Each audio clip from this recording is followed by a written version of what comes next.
Hello नमस्कार दोस्तों, मैं आपका astrology friend doctor Mahesh Joshi आप सभी का स्वागत करता हूं। आज हमारे डिस्कशन का टॉपिक है कि क्यों नरेंद्र मोदी 2024 में फिर से इलेक्शन जीतकर आएंगे। बहुत सारी स्पेकुलेशन है, आपने यूट्यूब और अलग अलग चैनलों पर देखा होगा। कोई लोग कितनी सीट्स प्रेडिक्ट कर रहे हैं बीजेपी की और कांग्रेस की, और अलग अलग तरीके की प्रेडिक्शंस वहां पर आ रही हैं। बहुत सारे लोग 400 से ज़्यादा सीटें बता रहे हैं। कुछ प्रेडिक्टर्स, बहुत अच्छे एस्ट्रोलॉजर्स बता रहे हैं कि 1984 का रिपीटिशन है।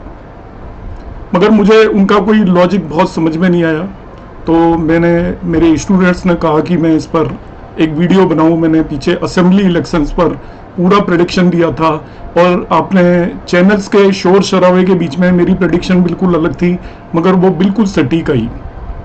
तो मैंने आज फिर एनालिसिस किया इसको on the basis of astrological aspect, और साथ साथ में जो मेरी राजनीतिक या पॉलिटिकल जानकारी है उसके बेस पर। आज मैं आपको बताऊंगा क्यों नरेंद्र मोदी फिर से सत्ता में लौटने वाले हैं और अच्छी तरीके से विन करके लौटने वाले हैं। यहाँ पर आप पूरे इसको देखिएगा। जो लोग एस्ट्रोलॉजर है वो मुंडेन एस्ट्रोलॉजी सीखेंगे। मैंने किस तरीके से प्रेडिक्ट किया है, मैंने एक्सप्लेन करने की कोशिश की है। कम टाइम में जो भी चीजें मैं बता सकता हूँ मैं बताऊंगा। एक एक एस्पेक्ट पर यहाँ पर मैं लाइट डालने वाला हूँ, तो आप इसे गौर से देखिएगा पूरे वीडियो को। सबसे पहला यहाँ पर जो जो क्राइटेरिया मैंने यूज किए हैं, चित्र शुक्ल प्रतिपदा कुंडली है, चैत्र शुक्ल प्रतिपदा कुंडली, उसको मैंने एनालाइज किया और उसका वीडियो ऑलरेडी मेरे चैनल पर अवेलेबल है, आप जाकर देख सकते हो। उसके अंदर भी ये आ रहा है कि जो गवर्नमेंट है वो रिटेन करेगी। वो शो कर रही है डिस्टर्बेंसेस होंगे, एजिटेशंस होंगे, मगर रूलर मासेस के बीच में इक्वली पॉपुलर होगा। मतलब डिसेंडेंट भी होगा, उसके अगेंस्ट रोष भी होगा, मगर पॉपुलर भी होगा, मासेस उसको लाइक करेंगे। पहला ये कंसेप्ट मैंने चैत्र शुक्ल प्रतिपदा से देखा और उसमें रिपीटेशन ऑफ गवर्नमेंट आ रहा है। दूसरा मैंने कुंडली को एनालाइज किया, जो मैं आपके सामने करूंगा, इंडिपेंडेंट इंडिया की कुंडली। ये भी कंट्री के लिए अच्छा टाइम शो कर रही है, कंट्री की प्रोग्रेस शो कर रही है, कंट्री का एक तरीके से पराक्रम शो कर रही है। और पराक्रम, प्रोग्रेस और कंटिन्यूटी तब तक नहीं रह सकती जब तक कि गवर्नमेंट आपकी रिपीट ना हो। कोलेशन गवर्नमेंट है, दूसरी तरफ एक तरफ नरेंद्र मोदी की गवर्नमेंट है, तो कोलेशन गवर्नमेंट में ये सारी चीजें पॉसिबल नहीं है कि कंट्री के अंदर स्टेबिलिटी रहे, पराक्रम रहे। तो यहाँ पर भी रिपीटेशन का इंडिकेशन मिल रहा है। मैंने कुंडली बीजेपी की खुद की कुंडली 1980 में बीजेपी बनी थी, उसका भी मैंने एनालिसिस किया और वो भी रिपीटेशन और पावर को रिप्रेजेंट कर रहा है। कांग्रेस पार्टी की कुंडली को मैंने एनालाइज किया, तो कांग्रेस पार्टी की कुंडली इस बार पिछली बार से थोड़ा इंप्रूवमेंट शो कर रही है, मगर पावर के कहीं आसपास भी नजर नहीं आती। लॉट ऑफ स्ट्रगल है और आने वाले समय में और डिफिकल्टीज उसके अंदर आने वाली है। रिसेंटमेंट होगा लीडर्स के बीच में, लोग पार्टी छोड़ छोड़कर बाहर जाएंगे। नरेंद्र मोदी की कुंडली भी बहुत ही स्ट्रॉन्ग है और वो पावर के रिपीटेशन को शो कर रही है। इसी तरीके से मैंने राहुल गांधी की कुंडली को भी एनालाइज किया है, आपके सामने मैं एनालिसिस करूंगा भी, जो कि पावर कहीं दूर दूर तक नहीं दिखाती। राहुल गांधी की कुंडली में मेरे हिसाब से कभी भी कंट्री की पावर में या प्राइम मिनिस्टर बनने के कोई योग नजर नहीं आते हैं। अब मैं बात करूंगा 1 बाय 1 में इन सभी कुंडलियों को लेकर चलूंगा जिनके बारे में मैंने बात की है। तो सबसे पहले मैंने ये एस्ट्रोसेज ऐप है, उसके ऊपर ये आपको शायद दिखाई दे रही होगी, ये इंडिया की कुंडली है। यदि दिखने में थोड़ा लाइट है, एक्चुअली इसका रिजोल्यूशन काफी कम है, तो फिर भी ये इंडिया की कुंडली एक्चुअली आप देख सकते हो। 15 अगस्त 1947 को रात्रि के 12:01 की मैंने ये ली हुई है कुंडली, और ये टॉरस या वृषभ लगने की कुंडली है। इसको मैं एनालाइज करता हूं तो जो भारत या हमारे इंडिया कंट्री की अभी दशा चल रही है मून की, और मून इस कुंडली के अंदर थर्ड लॉर्ड और थर्ड हाउस के अंदर ही बैठा हुआ है और बहुत सारे राजयोग फॉर्म कर रहा है। तो मून क्योंकि बहुत सारे राजयोग लंग लॉर्ड के साथ भी यहाँ पर बैठा हुआ है, तो वो भी एक राजयोग फॉर्म कर रहा है। इसी तरीके से यहाँ पर देखिए आपका लंग लॉर्ड और 10th लॉर्ड इस थर्ड हाउस के अंदर आकर बैठे हुए हैं। 10th लॉर्ड यहाँ पर सैटर्न है, तो ये पराक्रम को शो कर रहा है। जो चंद्रमा की यहाँ पर दशा है वो थर्ड हाउस में, अपने हाउस में ही बैठा हुआ है, तो थर्ड हाउस क्वाइट स्ट्रॉन्ग है, और उसी की दशा है, उसके अंदर सूर्य की अंतर दशा है जो कि चौथे भाव को रिप्रेजेंट कर रही है। फोर्थ हाउस भी एक्चुअली क्या होता है, अपोजिशन पार्टीज को रिप्रेजेंट करता है, डेमोक्रेसी को रिप्रेजेंट करता है।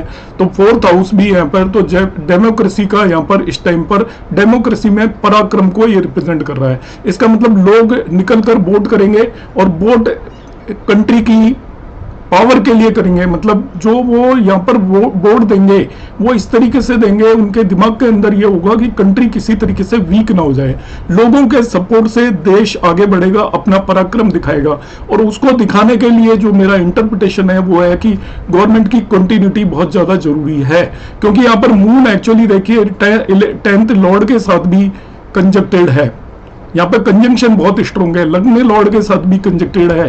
तो हमारा कार्य क्षेत्र में भी बहुत वृद्धि होगी, प्रतिष्ठा और सम्मान देश का बहुत ज्यादा बढ़ने वाला है। छोटी मोटी पड़ोसी देशों के साथ झड़प भी हो सकती है, थर्ड हाउस इसको भी रिप्रेजेंट करता है। हमारी आर्म फोर्सेस भी अपना स्ट्रेंथ दिखाएंगी पूरे वर्ल्ड में। दूसरी बात यह है कि यहाँ पर यदि मैं इस टाइम पर यदि ट्रांजिट की पोजीशन देखूं तो जुपिटर हमारी लग्न के अंदर ट्रांजिट कर रहे हैं और सैटर्न हमारे 10th भाव के अंदर ट्रांजिट कर रहे हैं, तो दोनों का ट्रांजिट भी क्वाइट स्ट्रॉन्ग है। और on the basis of that Indian कुंडली मैंने छोटा सा यहाँ पे एनालिसिस किया है, मुझे लगता है कि देश के अंदर गवर्नमेंट रिपीट होनी चाहिए। अब मैं कुछ और एनालिसिस करूंगा। यहाँ पर सबसे पहले मैं ये राहुल गांधी की कुंडली को मैं एनालाइज करना चाहूंगा। राहुल गांधी की ये कुंडली है और जो भी बर्थ टाइम इनका अवेलेबल है वो 16 जून 1970 है, टाइम 21:52 है। तो ये राहुल गांधी की कुंडली मैंने बनाई है, ये मकर लग्न की कुंडली है, कैप्रिकॉर्न लग्न की कुंडली है। इस कुंडली के अंदर एक समस्या है, मैं बहुत ज्यादा डिटेल में एनालिसिस नहीं कर रहा हूँ, एक एक को वीडियो बहुत ज्यादा बड़ा हो जाएगा। इस कुंडली का जो आपका 4th लॉर्ड है वो 6ठे भाव के अंदर चला गया, 4th Lord Mars 6th house के अंदर चला गया है, और वो भी एक तरीके से इनके शत्रु राशि के अंदर है। तो 4th लॉर्ड शत्रु राशि में डिस्प्यूट भाव के अंदर चला गया है। अभी मैं आपको इनकी देखिए कुंडली के बारे में बताता हूं। इनकी अभी मार्स की दशा शुरू हुई है 29 अप्रैल 2023 को, और ये रहेगी इनकी 29 अप्रैल 2030 तक। तो मार्स की दशा जैसे ही इनकी शुरू हुई तो देखिए इनकी पार्लियामेंट की सीट चली गई, ये सांसद थे तो इनके अगेंस्ट एक केस हुआ और इनकी पार्लियामेंट की सीट चलेगी, क्योंकि इनका 4th लॉर्ड जाकर बैठ गए 6th हाउस के अंदर। वो डिस्प्यूट्स यहाँ पर देगा, अगेन वाला लॉर्ड भी 6th हाउस के अंदर चला गया है, वो डिस्प्यूट्स को बढ़ाएगा, ये ध्यान रखना। मार्स की दशा है, मार्स इनका 4th लॉर्ड है, तो देखिए इनको घर खाली करना पड़ा था। आपने इनकी जो भी बंगला इनको मिला हुआ था वो खाली करवा लिया गया, क्योंकि 4th हाउस से रिलेटेड इनको डिस्प्यूट है और इनको दूसरा घर ढूंढना पड़ा था। इनकी पार्लियामेंट की जो आपका एज ए MP जो ये थे वायनाड से, उसकी भी इनकी सदस्यता चली गई थी और लीगलिटी भी यहाँ पर आ गई। देखिए 4th लॉर्ड आपका 6th हाउस में, 11th लॉर्ड 6th हाउस में, तो इनको कुछ भी गेन करने के लिए डिस्प्यूट में जाएंगे और कोर्ट के थ्रू इनको रिलीफ मिल पाया मार्स की दशा के अंदर। तो मार्स की दशा इनकी 6th हाउस के अंदर मार्स चला गया है, शत्रु राशि के अंदर चला गया है, वो बिल्कुल भी फेवर नहीं कर रहा है इनको किसी भी तरीके की पावर को। मार्स इस कुंडली के अंदर इनको पावर दिलाने की स्थिति में नहीं है, हालांकि वो 11th लॉर्ड है, मगर वो 6ठे भाव में जाकर डिस्प्यूट को इंक्रीज करेगा। एक्चुअल में वो डिस्प्यूट में वृद्धि करने वाला है। 4th लॉर्ड भी आपका 6th भाव के अंदर चला गया, तो होम फ्रंट पर डेमोक्रेसी अपोजिशन पार्टी में है, तो ये जो भी स्टेटमेंट वगैरह देंगे उससे ये डिस्प्यूट के अंदर फंसने वाले हैं। साथ ही साथ यहाँ पर देखिए 8th लॉर्ड के साथ भी ये बैठा हुआ है, इसका प्लेसमेंट बिल्कुल नहीं है।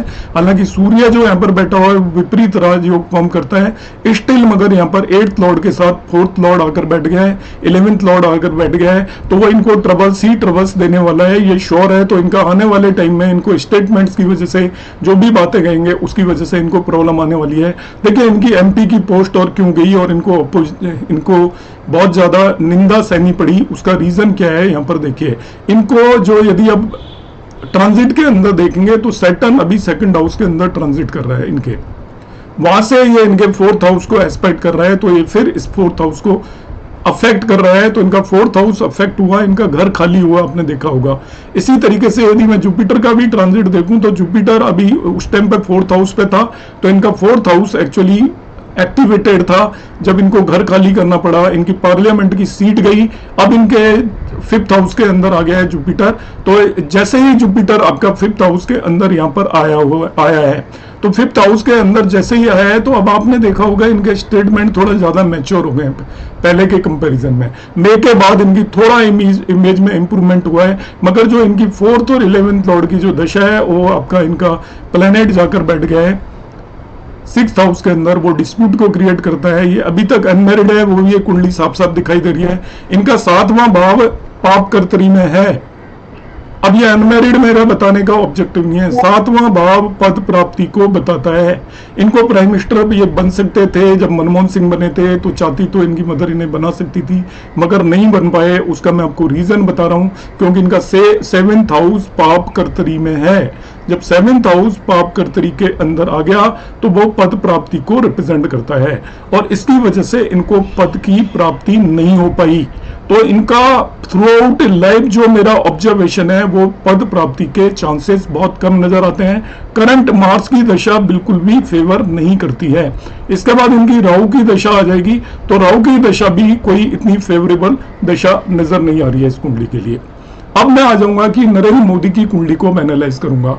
राहुल गांधी की कुंडली को मैंने एनालाइज किया, वो इसलिए किया कि यदि अपोजिशन विन करता है तो Rahul Gandhi is the main contender वो प्राइम मिनिस्टर, और उसकी कुंडली में अभी ना ही तो मुझे दशा फेवरेबल लग रही, बल्कि मुझे डिस्प्यूट्स लग रहे हैं। वो अपने स्टेटमेंट्स की वजह से डिस्प्यूट में आएंगे, और सडनली अलग अलग तरीके के डिस्प्यूट्स में वो आने वाले हैं, क्योंकि 8th लॉर्ड के साथ कंजक्टेड है मार्स, शत्रु राशि के अंदर है, तो वो अच्छे रिजल्ट नहीं देगा। अब मैं नरेंद्र मोदी की कुंडली को यहां पर एनालिसिस करूंगा। देखिए, क्योंकि भाजपा विन करती है तो नरेंद्र मोदी सत्ता में आएगा।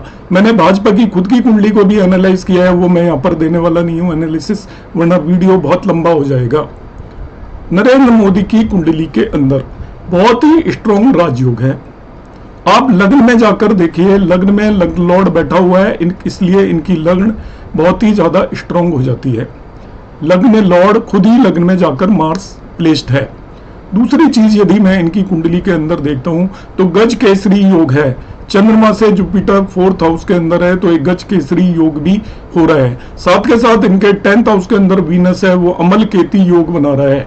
साथ ही के साथ इनके केंद्र में मार्स अपने ही भाव में तो पंच महापुरुष राजयोग बना रहा है। मतलब ऐसे स्ट्रॉन्ग योग एक कुंडली में बहुत रेयर मिलते हैं। ये सभी योग सत्ता दिलाते हैं, शत्रु अंता है। ये लोग कभी भी अपने शत्रु से हारने वाले नहीं है। आपको पता होगा नरेंद्र मोदी जिंदगी में कभी कोई इलेक्शन हारे ही नहीं है। वो जहां से भी लड़े हैं वो हमेशा विन किए हैं, और उसका रीजन है इनकी कुंडली के अंदर इतने स्ट्रॉन्ग राजयोग है। यहाँ पर फिर आपका देखिए, इनके लग्न के अंदर 9th लॉर्ड भाग्येश जाकर लग्नेश के साथ आपका फिर एक राजयोग बना रहा है, ये पाराशरी राजयोग है। तो केंद्र स्थानों में इतने स्ट्रॉन्ग राजयोग यहाँ पर फॉर्म हो रहे हैं, और ये स्ट्रॉन्ग राजयोग यहाँ पर इनको सत्ता के बहुत करीब रखेंगे। ये पूरी जिंदगी बहुत पावरफुल रहेंगे। जिसे लोग कहते हैं कि ये फांसीवादी है या डिक्टेटर है, उसका रीजन ये है कि इनके अथॉरिटी इतनी ज्यादा रहेगी, क्योंकि इनका लग्न लॉर्ड मार्स है, और लग्न लॉर्ड लग्न में आकर पंच महापुरुष राजयोग बना रहा है, केंद्र त्रिकोण राजयोग बना रहा है, इतने स्ट्रॉन्ग राजयोग बना रहा है, और मूल के साथ वो कंजक्टेड है, जो यहाँ पर नीच भंग राजयोग भी बन रहे हैं। लग्न के अंदर इतने स्ट्रॉन्ग राजयोग बन रहे हैं, तो इनकी आप पर्सनैलिटी देख लीजिए, वर्ल्ड वाइड इनके इक्विवेलेंट पर्सनैलिटी आपको आज की डेट में किसी की भी नजर नहीं आएगी। मैं एज ए पर्सन उनकी तारीफ नहीं कर रहा हूं, मगर जो कुंडली जो चीज बता रही है वो साफ साफ यहाँ पे नजर आ रही है कि इनके इक्विवेलेंट किसी की भी पर्सनैलिटी नहीं होगी। ये तो ओवरऑल मैंने कुंडली का एनालिसिस किया। आज ये क्यों जीतेंगे इसके बारे में मैं बताऊंगा। देखिए, जब पहली बार ये चीफ मिनिस्टर बने थे 2002 में, इनकी शुक्र की दशा बन रही थी, वो कि इनके 10th हाउस के अंदर बैठा हुआ है, अमल केती योग बना रहा है। ये जो इनका लियो साइन के अंदर शुक्र बैठा है, आप यदि मेरे वीडियो देखते हो तो ये सूत्र इन पर लागू होता है। जब भी लियो साइन में शुक्र बैठा होता है तो वो अपने लॉर्डशिप वाले हाउसेस का विनाश कर देता है, डिस्ट्रॉय कर देता है। तो इनका लॉर्डशिप का हाउस 7th हाउस है, तो मैरिड लाइफ को डिस्ट्रॉय किया। और डिस्ट्रॉय किसको करता है? लिविंग सिग्निफिकेशंस को करता है। ध्यान रखना है आपको, लिविंग सिग्निफिकेशन को करता है। तो देखिए, लिविंग सिग्निफिकेशंस, इनकी मैरिड लाइफ खत्म हुई, और ये 12th हाउस जो होता है वो आफ्टर मैरिज एक्टिविटीज का होता है, वो भी इनकी खत्म हो गई। लिविंग सिग्निफिकेशंस इनके नहीं रहे 7th हाउस से रिलेटेड, मगर ये अमल केती योग फॉर्म कर रहा है। यहाँ पर 10th हाउस के अंदर अमल केती योग फॉर्म कर रहा है 4th लॉर्ड के साथ। अब ये 10th हाउस में जो वीनस की दशा थी, उस टाइम पर इनको पहली बार पावर मिली, क्योंकि Venus 7th Lord 10th house में बहुत स्ट्रॉन्ग है, वो पद प्राप्ति दिलवाता है अपनी दशा के अंदर। और 4th लॉर्ड के साथ वो कंजक्टेड है, ये दोनों मित्र ग्रह हैं। 4th लॉर्ड भी डेमोक्रेसी को रिप्रेजेंट करता है, 10th और थ्रोन को भी रिप्रेजेंट करता है, मतलब सिंहासन को भी रिप्रेजेंट करता है। और ये आपका 10th हाउस जैसा मैंने बताया ये पार्लियामेंट को भी रिप्रेजेंट करता है और पॉलिटिशियंस को भी रिप्रेजेंट करता है, पॉलिटिकल एक्टिविटीज को भी रिप्रेजेंट करता है। तो इनको सडनली आपने देखा कि पावर मिली थी वीनस की दशा में, जब बिल्कुल भी एक्सपेक्टेड नहीं था। आज की डेट में इनकी दशा चल रही है, बहुत स्ट्रॉन्ग दशा है, इनको कोई नहीं हरा सकता, ये मैं आपको बता देता हूं पक्का। मार्स की दशा है इनकी, जो मार्स इनका लग लॉर्ड है, कितने सारे राजयोग बना रहा है। ये मार्स की दशा इनकी 30/11/2021 को शुरू हुई है और 30/11/2028 तक है। अभी इनकी मार्स में सूर्य की दशा चल रही है, सन की दशा चल रही है। तो सन इनका 10th लॉर्ड है जो कि इनको नेम और फेम देगा। 11th हाउस के अंदर बैठा हुआ है सूर्य, तो 10th lord in 11th house इनको नेम फेम देगा, पावर की गेन होगी, as a strong politician appear होंगे, क्योंकि मार्स जो इनका महादशा लॉर्ड है वो आपको इनका बहुत स्ट्रॉन्ग महादशा लॉर्ड है, जो कि इनको बिल्कुल भी हारने नहीं देगा। इसलिए इलेक्शन के अंदर 100% नरेंद्र मोदी विन करके आएंगे। मैंने ट्रांजिट को भी लगाया on the date of result, 4 June 2024 को रिजल्ट आने वाले हैं। तो ट्रांजिट में अभी देखिए सैटर्न इनके चौथे भाव में ट्रांजिट कर रहा है, जो कि इनके 10वें और लग्न दोनों को एस्पेक्ट कर रहा है। जुपिटर 7वें भाव में ट्रांजिट कर रहा है, जो कि इनको लग्न को भी एस्पेक्ट कर रहा है, दशा लॉर्ड को भी एस्पेक्ट कर रहा है। तो देखिए जुपिटर और सैटर्न दोनों इनके लग्न को एक्टिवेट कर रहे हैं और दशा लॉर्ड को एक्टिवेट कर रहे हैं। तो लग्न भी एक्चुअली पावर को रिप्रेजेंट करती है, अथॉरिटी को रिप्रेजेंट करती है, पर्सनैलिटी को रिप्रेजेंट करती है, फेम को रिप्रेजेंट करती है। साथ साथ ये सैटर्न इनके 10th हाउस को भी एस्पेक्ट कर रहा है। दूसरी एक चीज अभी आप ट्रांजिट में देखोगे, बहुत कमाल की बात है, सारे के सारे ग्रह उस टाइम पे क्लाउडेड होंगे इनके 7वें भाव या छठे भाव के अंदर। 7वां भाव पद प्राप्ति को रिप्रेजेंट करता है, पब्लिक इमेज को रिप्रेजेंट करता है, आपके पब्लिक डिस्प्ले को रिप्रेजेंट करता है। जो पब्लिक के अंदर इनकी इमेज होगी वो और स्ट्रांग बनकर उभरेगी, वर्ल्ड वाइड इनकी इमेज और स्ट्रांग बनकर उभरेगी और ऐसी इमेज बनेगी कि इनका नाम हिस्ट्री और इतिहास में लिखा जाएगा, क्योंकि लग्न लॉर्ड की दशा है। लग्न लॉर्ड की दशा सबसे स्ट्रांग मानी जाती है और लग्न लॉर्ड भी इतना स्ट्रांग है, नंबर ऑफ आप देखिएगा राजयोग यहां पर ये फॉर्म कर रहा है। इसलिए यहां पर नरेंद्र मोदी की ख्याति वर्ल्ड वाइड बहुत ज्यादा बढ़ने वाली है और इसके बाद ये इनविंसिबल लीडर हो जाएंगे।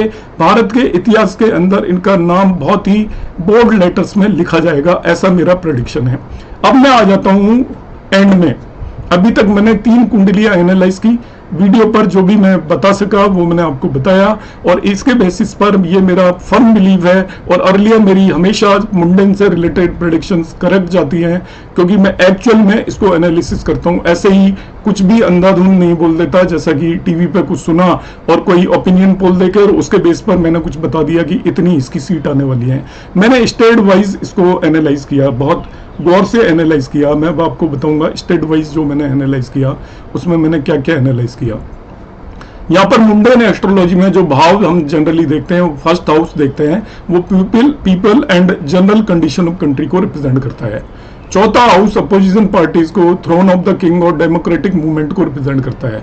और 10th house parliament, politics and politicians को, रिवॉल्यूशंस एंड लॉलेसनेस को रिप्रेजेंट करता है। मैंने आपके सामने इन सभी हाउसेस को, इन सभी की कुंडलियों में एनालाइज करने की कोशिश की। बहुत सारी चीजें छूट भी गई होंगी जो कि मैंने अकेले में एनालिसिस की, क्योंकि वीडियो बनाते टाइम मेरे दिमाग में जो भी चीजें आई हैं वो मैंने आपके सामने प्रेजेंट किया है। अब मैं आपको लास्ट में देने वाला हूं कि ये कितनी सीटें भाजपा की आने वाली हैं। स्टेट वाइज मेरा ये एनालिसिस है। सबसे पहले आंध्र प्रदेश का मैंने एनालिसिस किया। आंध्र प्रदेश के अंदर तेलुगु देशम पार्टी और भाजपा का दोनों का कोalition है वहां पर, और वो इलेक्शन लड़ रहे हैं। एक पवन कल्याण की तीसरी पार्टी भी है, तो उसमें भाजपा 6 सीटों पे इलेक्शन लड़ रही है। ऐसा मेरा प्रेडिक्शन है कि इस बार वहां पर तेलुगु देशम और भाजपा लैंडस्लाइड विक्ट्री करने वाली है और भाजपा को 4 सीटें मिलेंगी।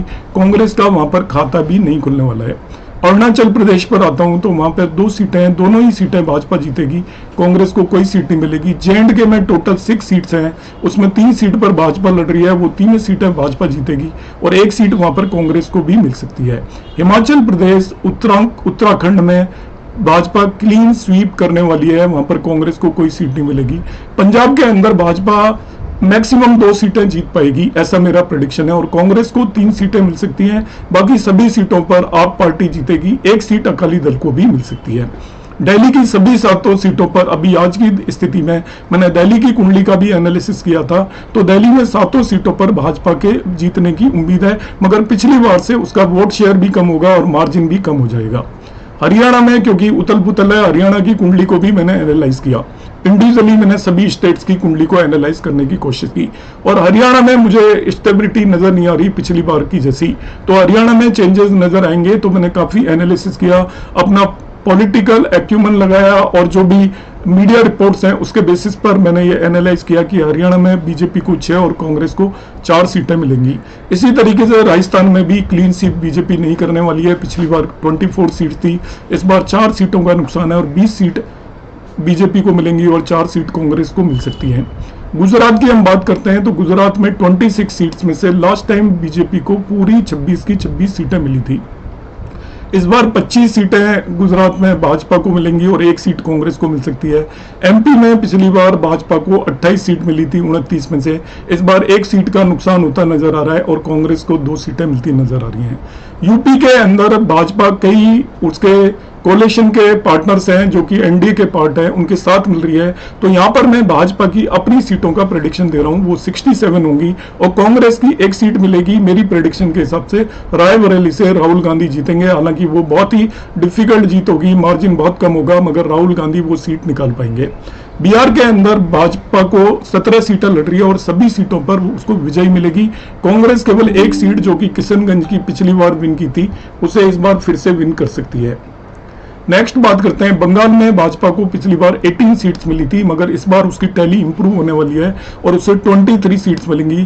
कांग्रेस के अधीर रंजन चौधरी 1 सीट निकाल सकते हैं मैक्सिमम। ओडिशा में भाजपा को पिछली बार 8 सीटें मिली थी, मगर इस बार उसको 12 सीटें मिलने के चांसेस हैं और कांग्रेस को वहां पर खाता भी नहीं खुल पाएगा। महाराष्ट्र के अंदर यदि हम देखेंगे तो महाराष्ट्र के अंदर इस बार बहुत क्रिटिकल है इलेक्शन, क्योंकि कुछ स्थिति क्लियर नहीं है।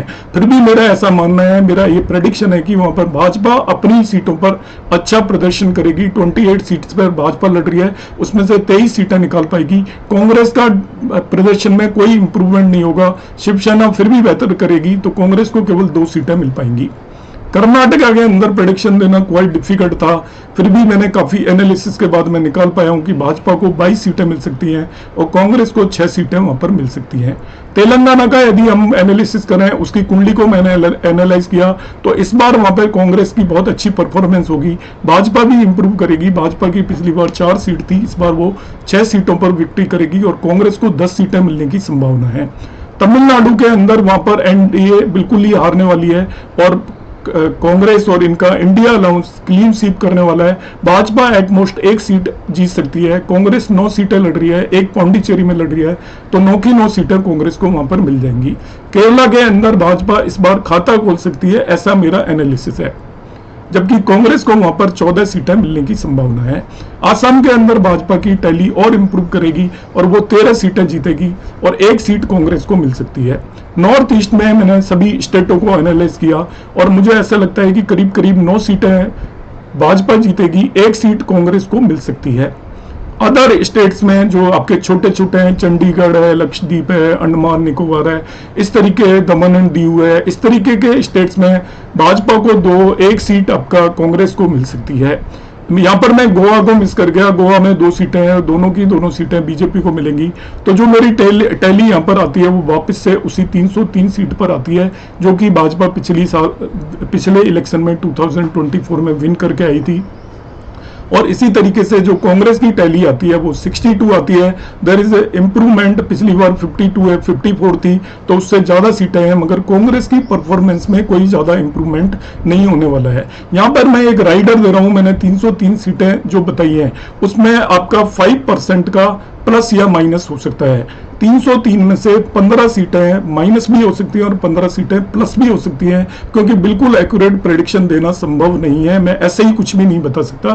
तो मेरा जो रेंज आती है भाजपा के लिए वो इन जनरल 290 से लेकर 320 सीट तक भाजपा खुद जीत पाएगी, ये मेरा प्रेडिक्शन है। 30 सीटों की मैंने रेंज दी है और कांग्रेस के लिए जो मेरी सीटों की रेंज है वो 50 से 70 के बीच में है।